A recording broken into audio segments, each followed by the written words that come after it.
Mi intención con estos últimos vídeos es mostrar que las ideas sobre eugenesia, eutanasia y en general la relación entre biología y conductas individuales u orden social aparecieron en el siglo XIX, se expandieron en el XX y siguen vivas en el siglo XXI, en nuestro tiempo.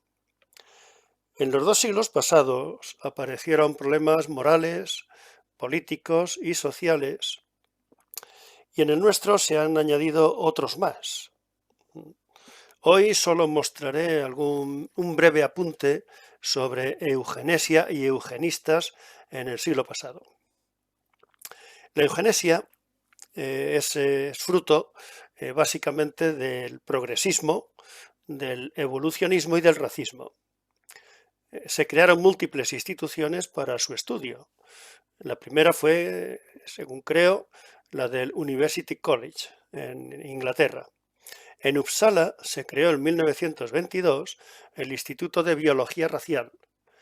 Muchos progresistas como Keynes, el economista Keynes y los Webb, fueron muy atraídos, sintieron mucha atracción por estas ideas. Uno de los eugenistas más destacados en Europa fue Winston Churchill, que propuso esterilizar a 100.000 degenerados mentales, así les llamaba él. En Estados Unidos, donde el norte se consideraba progresista frente al sur conservador, fueron 35 los estados que, comenzando por Indiana, permitieron la esterilización eugenésica de discapacitados mentales. En California fue donde más se aplicó esta técnica.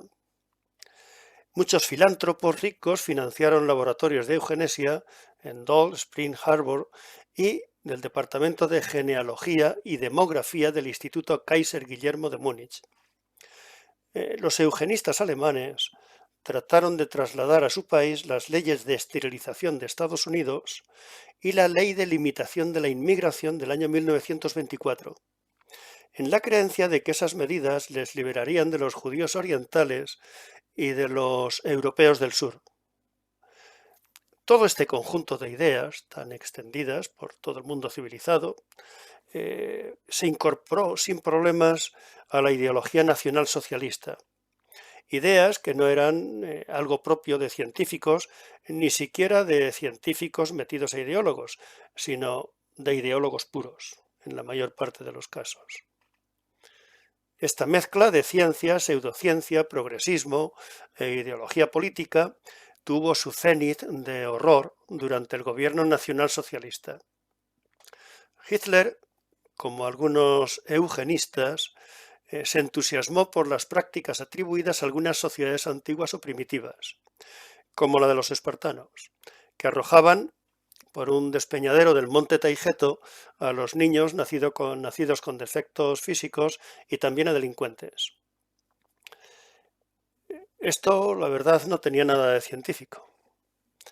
Se fustigaba también el humanitarismo moderno por los males que, según ellos, sufriría la comunidad racial si no se obedecían los dictados de la naturaleza entendida al modo de la selección natural puesta en circulación por Darwin. Pero esos dictados no tenían tampoco mucho que ver con ninguna ciencia. Además, el concepto de naturaleza que utilizaban no era científico, sino más bien oscurantista y pseudo-religioso, una religión de baja estopa. También carecía de todo fundamento el científico el antisemitismo nazi, y menos aún en pleno siglo XX. Si desde el punto de vista humano fue un genocidio terrible, desde el punto de vista de la ciencia fue una estupidez propia de indocumentados. Así, por ejemplo, Heidegger, un nazi consciente, había dedicado a Husserl, un judío, su Ser y Tiempo. Scheller, que era de madre judía, su libro sobre Kant, además de dirigir a sus alumnos en los estudios sobre Bergson y Simmel, también judíos. Es decir, que las élites conscientes, incluso dentro del nacionalsocialismo, no tenían en cuenta o despreciaban el racismo. Por eso merecían la sospecha de la pequeña burguesía nacionalsocialista, que era más adicta a este mito racista. Sin embargo, aun estando tan extendida la ideología eugenista, no es correcto asociar el alcance internacional, yo que sé, en Suecia, en Estados Unidos, en Inglaterra, etcétera, asociar el carácter internacional de la eugenesia ni el entusiasmo que pusieron en ella algunos países como Estados Unidos o Escandinavia con la perversidad y la escala nazi en su aplicación. Dio como resultado unas 400.000 personas esterilizadas en 10 años y unas 200.000 asesinadas en un plan de eutanasia del periodo de guerra.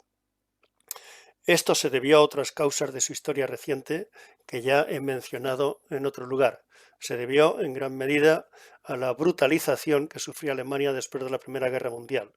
Una guerra de trincheras en la que una enorme cantidad de jóvenes se pudrieron, literalmente. Se pudrieron incluso vivos. Como el nazismo dio autoridad religiosa a las leyes naturales, y parece que las ensalzaban como medio divinidades, no es correcto atribuir su política inhumana a la ciencia, ni siquiera al carácter tecnocrático de la medicina moderna. Además, los nazis adoptaron la homeopatía y la medicina holística.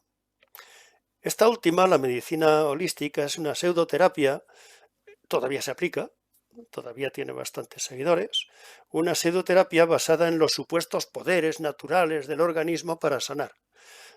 Poderes asociados a las formas de interacción entre sí de los tejidos y también en relación con el medio externo. Esta medicina, este sistema médico, pseudomédico, parte de la consideración del hombre como una unidad de 3 principios, cuerpo, alma y espíritu.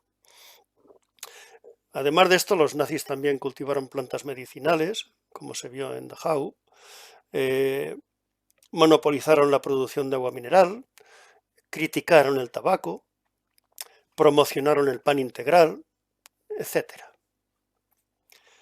Son ideas más ideológicas que científicas y desde luego, como se puede observar, son muy actuales. Esto no era solo indicio de un interés más general por la pureza y la autenticidad de la raza, o de lo que fuera, sino que también era, lo cual es interesante señalarlo, era una forma de pensar contraria a la industria capitalista de la alimentación. No era ciencia, era actitud religiosa fanática ante la ciencia y ante otras ideas que nada tenían de científicas.